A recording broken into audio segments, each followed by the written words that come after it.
ध्यान सुनना, अब जब कोई नहीं करेगा, बात कोई नहीं करेगा। हम लोग अब तक किए क्या? ग्राफ पढ़े, प्रतिस्थापन विधि पढ़े, विलोपन विधि पढ़े। अब ये चौथा विधि है, इसको बोलते हैं वृज गुणज विधि। तो वृज गुणज विधि कैसे होगा, वृज गुणज विधि कैसे होगा, तो इस पे हम लोग थोड़ा काम करेंगे, है ना। तो वृज गुणज विधि में अगर यदि दो समीकरण दिया है, क्या दिया है, a1x plus b1y plus c1 बराबर 0, तथा दूसरा समीकरण दिया है a2x plus b2y plus c2 बराबर 0 दिया है। तो इस सिचुएशन में x का फॉर्मूला होगा, इस सिचुएशन में x का फॉर्मूला होगा x बराबर b1c2 घटा b2c1 बट a1b2 घटा a2b1, और y का फॉर्मूला होगा c1a2 घटा c2a1 बटा a1b2 घटा a2b1। देखिए, मतलब यहां पे ना तो कुछ करना है, बस क्या करना है, ये दो फार्मूला याद रखना है। कौन फार्मूला? तो पहला फार्मूला x बराबर होता है b1c2 घटा b2c1 बट्टे a1b2 घटा a2b1, और y बराबर फार्मूला होता है c1a2 घटा c2a1 बट्टे a1b2 घटा a2b1। अब इस पे हम कोई एक उदाहरण लिख देखते हैं, क्या ये सच में सही हो रहा है या सच में ये गलत ही है ना। अब देखते हैं, कोई एक उदाहरण उठाते हैं और इसका मान रखकर हम देखते हैं, बनाने का प्रयास करते हैं, ठीक है। तो पहले आप लोग फार्मूला को नोट डाउन कर लीजिए एक तरफ।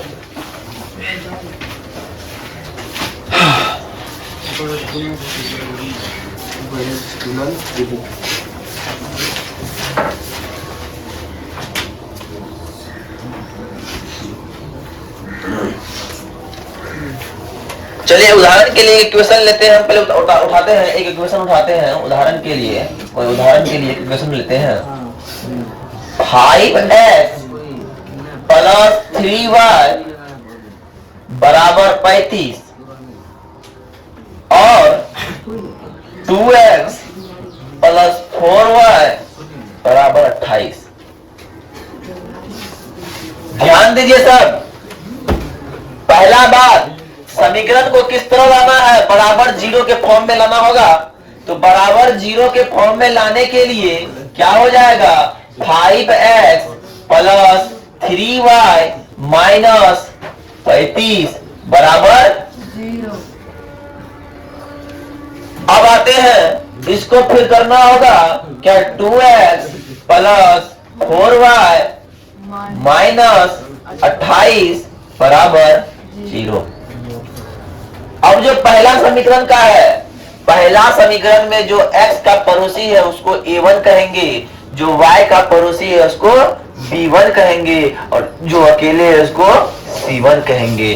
तो a1 कौन हो गया, ध्यान दीजिएगा, यहां से a1 हो गया, लिख दीजिए ऐसे, यहां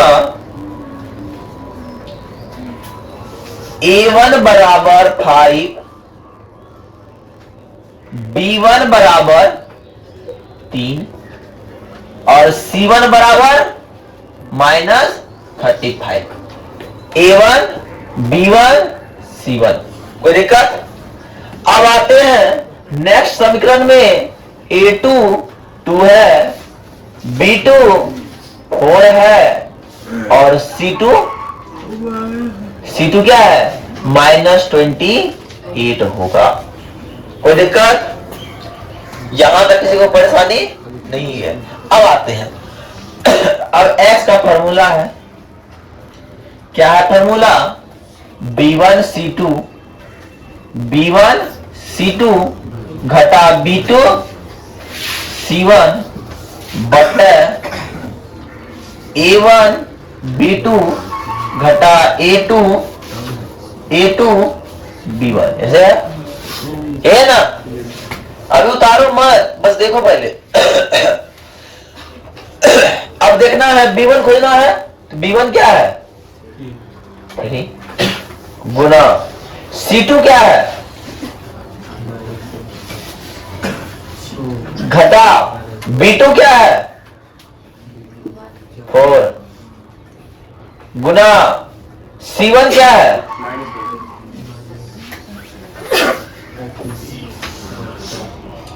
A1 क्या है? B2 क्या है? घटा, अब देखिएगा A2 क्या है? गुना B2 क्या है? B1 क्या है? 3 है ना? कोई दिक्कत? या तो कोई दिक्कत? अब क्या करेंगे? 8 या 24 आ जाओ।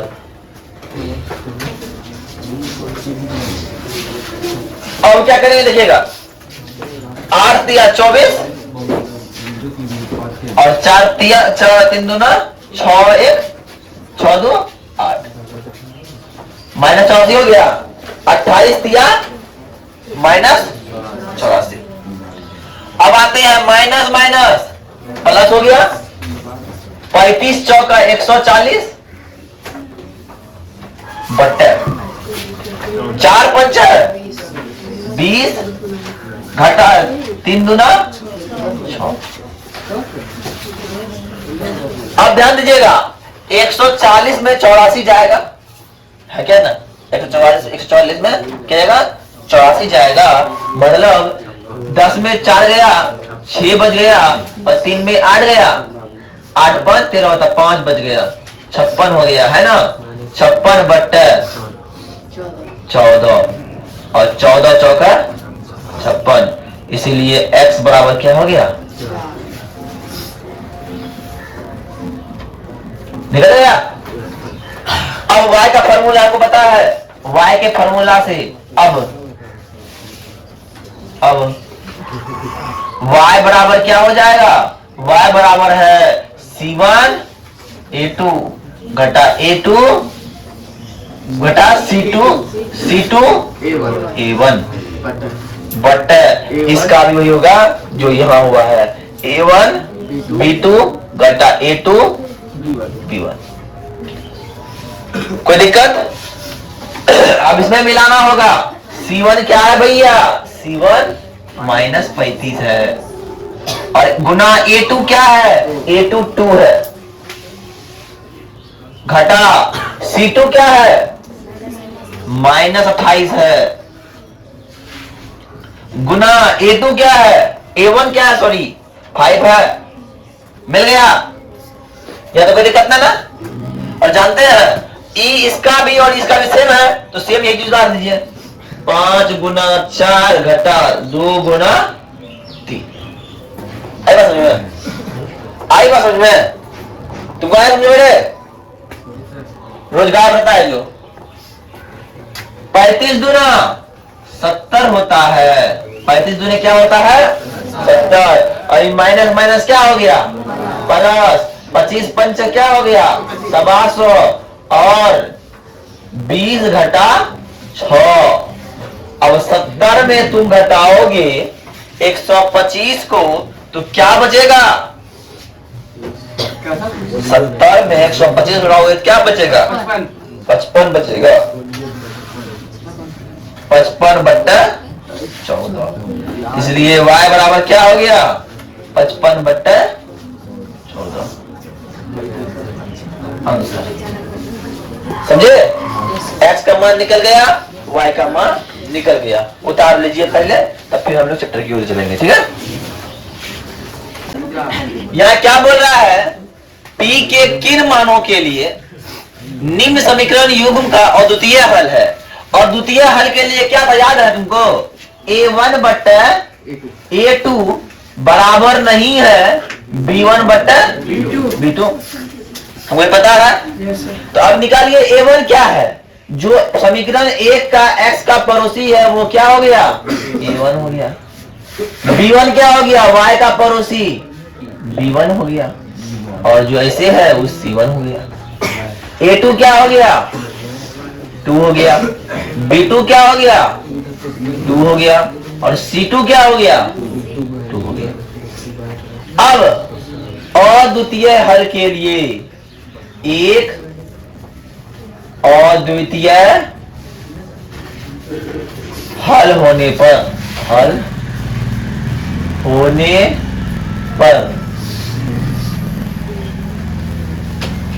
A1 बट्टा A2 बराबर B1 बट्टा बराबर नहीं है B1 बट्टा B2, हो गया। अब A का मान क्या है, 4, A2 का मान क्या है, 2, बराबर नहीं है P का मान क्या है, B का मान P का मान 2, हो गया। क्या कर सकते हैं हम लोग, E2 तो खत्म हो गया, तो P बराबर नहीं है कौन, 4।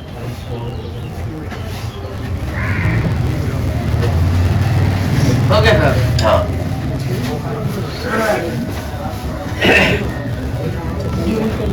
तो लिख देंगे अतः 4 के अतिरिक्त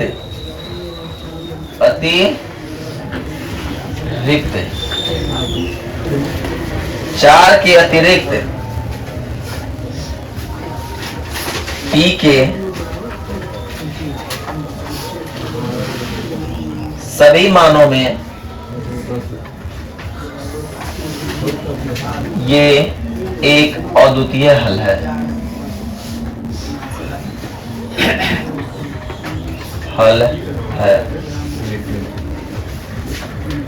ठीक है, नेक्स्ट की ओर बढ़ते हैं।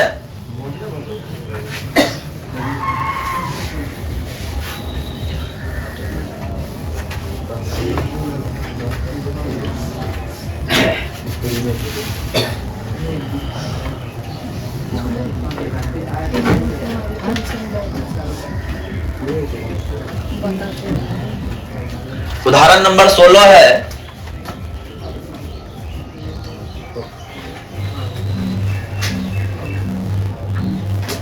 बोलता है k के किस मान के लिए, k के किन मानों के लिए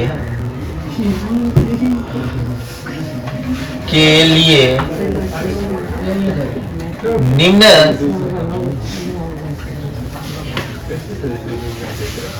समीकरण युग्म का अपरिमित रूप से अनेक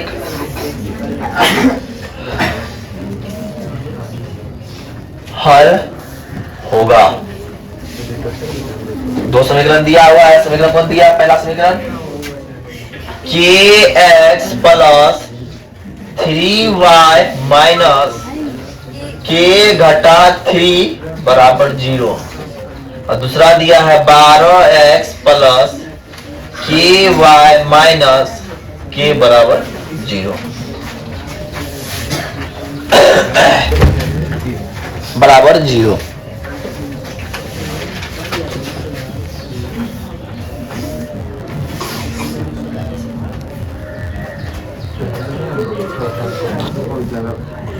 अब आइए देखिए, तो यहां देखिए x का पड़ोसी है, पहला बात A1 हो जाएगा।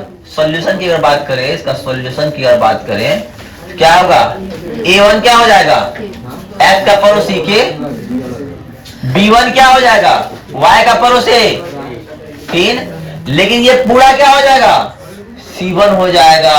C1 क्या हो जाएगा, माइनस k माइनस 3। अब A2 क्या हो जाएगा, इसका पड़ोसी 12, B2 क्या हो जाएगा के और C2 क्या हो जाएगा माइनस के। अब ध्यान दीजिएगा, अपरिमित रूप से अनेक हल बोलता है, अपरिमित रूप से अनेक हल होने पर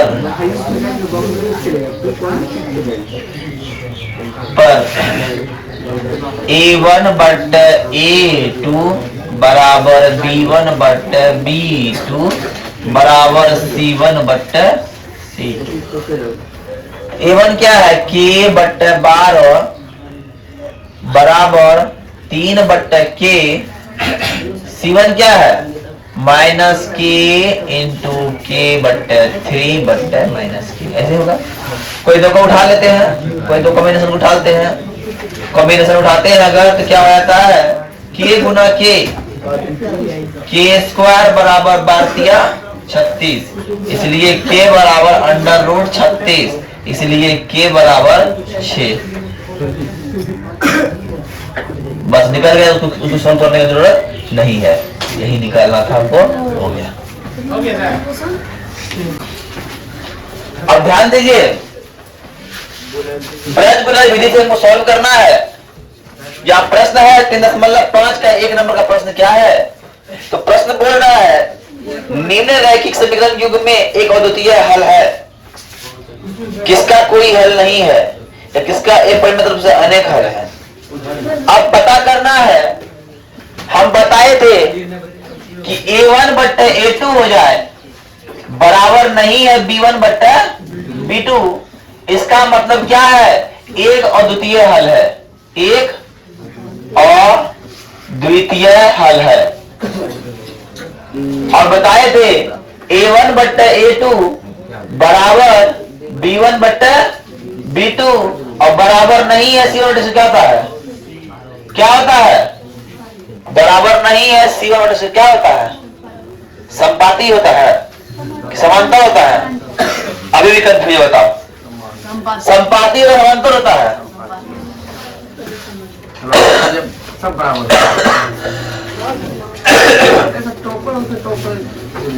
एक थप्पड़ देंगे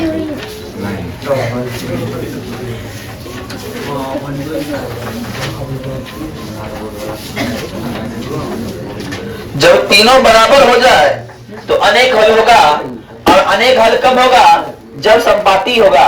लेकिन यह तीनों बराबर नहीं है, इसलिए समांतर होगा, इसलिए कोई हल नहीं होगा, कोई हल नहीं होगा।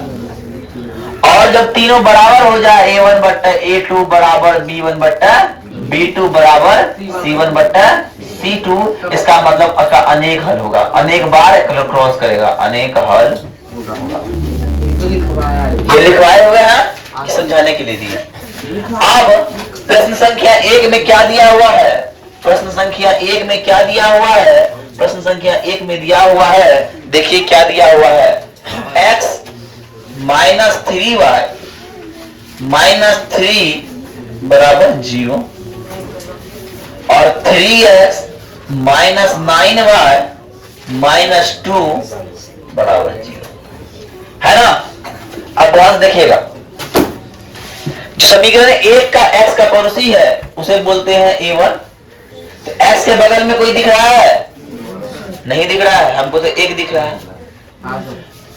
अगर किसी के बगल में कुछ नहीं है तो क्या है, 1 है, तो हमें A1 बराबर 1 दिखा। और इसके बगल में क्या दिख रहा है, B1 है, तो ये क्या दिख रहा है, माइनस 3 है, और ये C1 है, और ये भी माइनस 3 है। अब A2 देखिए, A2 3 है और B2 माइनस 9 है और C2 क्या है, माइनस 2 है।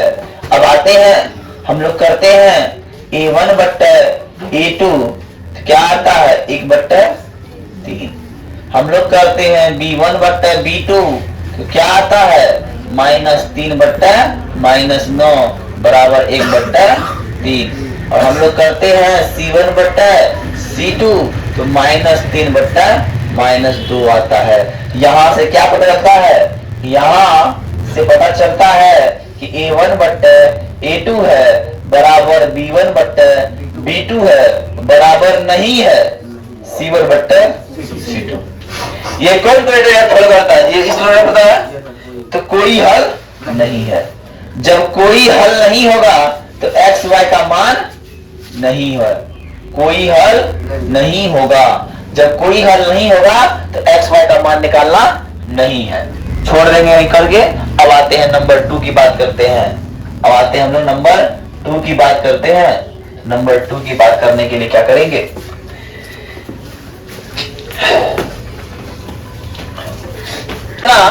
अब आते हैं 2 नंबर की ओर। तो 2 नंबर क्या बोलता है? 2 नंबर में A1 हो गया 2, B1 हो गया 1, C1 हो गया -5 है ना, A2 हो गया 3, B2 हो गया 2, C2 हो गया -8। हो गया। अब आते हैं क्या करेंगे? A1 बट्टा A2 करेंगे तो क्या होगा? 2 बट्टा 3।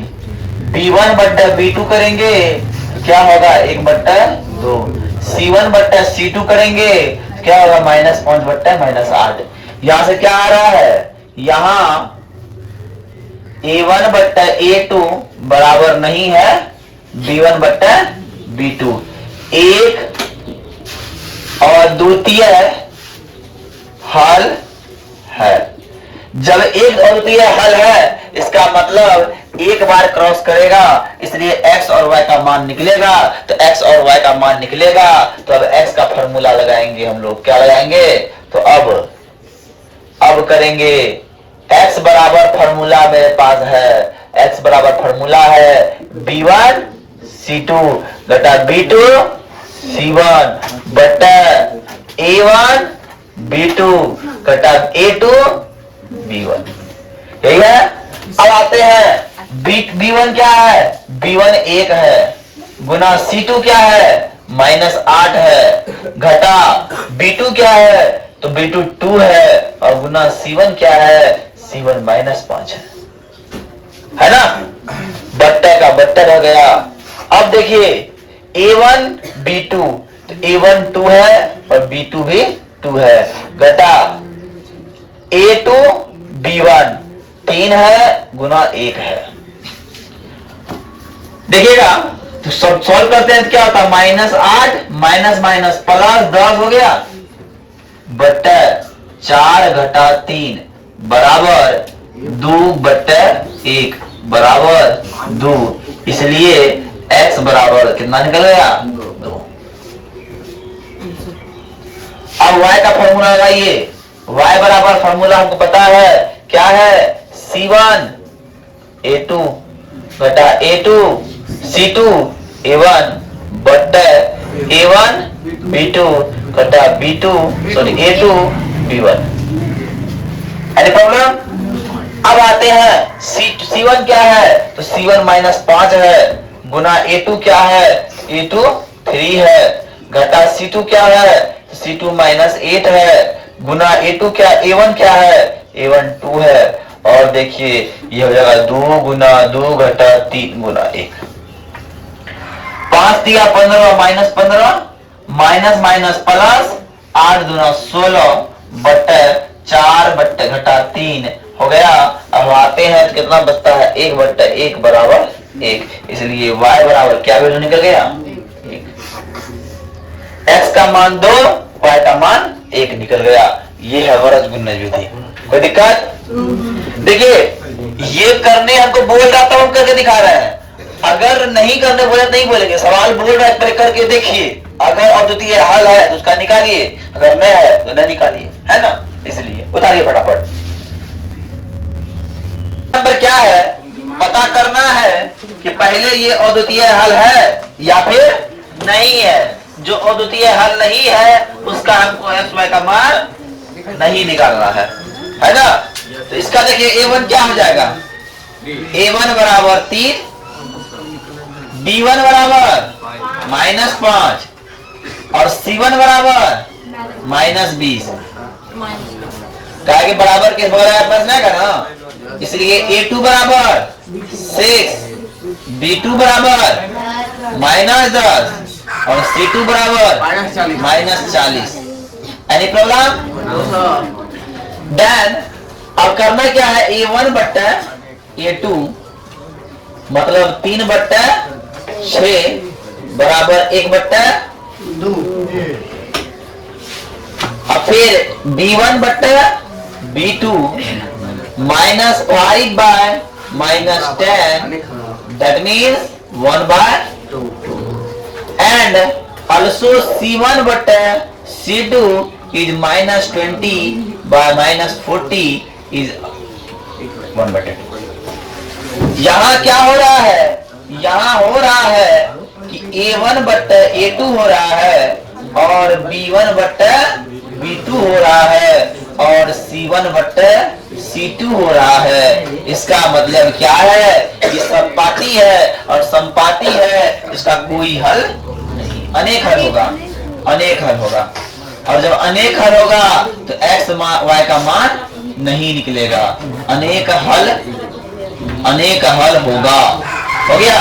तो x y का मान यहाँ नहीं निकलेगा। लेकिन जब नेक्स्ट की ओर बढ़ते हम लोग, नेक्स्ट में देखते हैं तो A1 क्या आता है, A1 आता है 1, A2 B1 आता है -3 और C1 आता है -7 और A2 आता है 3, B2 आता है -3 और C2 आता है -15। A1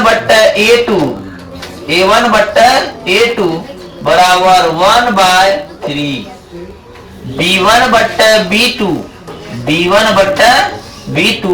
-3/-3 is 1 and C1 बट्टा C2 is -5/-15। ध्यान दीजिए यहाँ क्या लग रहा है, A1 बराबर नहीं है A1 बट्टा A2 बराबर नहीं है B1 बट्टा B2 के। इसका मतलब क्या है, एक और द्वितीय हल है। क्या है, एक और द्वितीय हल है। और जब एक और द्वितीय हल होगा तो इसका x y का मान निकलेगा। तो x y का मान जब निकलेगा तो x का फॉर्मूला लगाएंगे। x का फॉर्मूला क्या होता है, x का फॉर्मूला होता है B1 C2 घटा B2 C1 बट्टा A1 B2 घटा A2 B1, है ना। अब A1 क्या है, B1 क्या है, B1 है -3 और C2 है -15 घटा B2 है -3 और C1 है -7 बट्टा A1 है 1, B2 है -3 घटा A2 है 3 और B1 है -3। Any problem? अब बता 15 दिया 45 और माइनस गुना माइनस प्लस हो जाता है और माइनस प्लस माइनस सकती है 21, -3 और माइनस प्लस 3 दिया 9। अब 45 में जब 21 को ले आएंगे तो कितना बचेगा रे, कितना बचेगा, 24 बचेगा, है ना। 24 अब 3 में चले गया 6, कितना बार में 6 चौका 24, इसलिए x बराबर क्या हो गया 4। कोई दिक्कत, अरे नहीं। तो अब आते हैं y का फॉर्मूला। मेरे पास क्या है, y का फॉर्मूला है C1A2 तथा C2A1 B1 B2 A1 B2 और A2 B1। देखिए C1 क्या है, C1 है -7 A2 है 3 घटा C2 है -15 गुना A1 है 1 बट्टा -1 गुना -3 घटा -3 गुना -3, है ना, है जे। तो साथ ये क्या हो जाएगा 21 हो जाएगा, माइनस प्लस 15 हो जाएगा बट -3 जो 9 हो जाएगा। और जब करेंगे तो 15 6 21 होता है ना, तो 6 बट्टा 6 आता है, कट के 1 हो जाता है, इसलिए y बराबर क्या हो गया 1 हो गया। समझे ना से? क्या हो गया y बराबर 1 हो गया। चलो बात समझ में आ गई, ये चारों प्रश्न खत्म हो गया। अब आते हैं नेक्स्ट की ओर बढ़ेंगे हम लोग, ठीक है ना।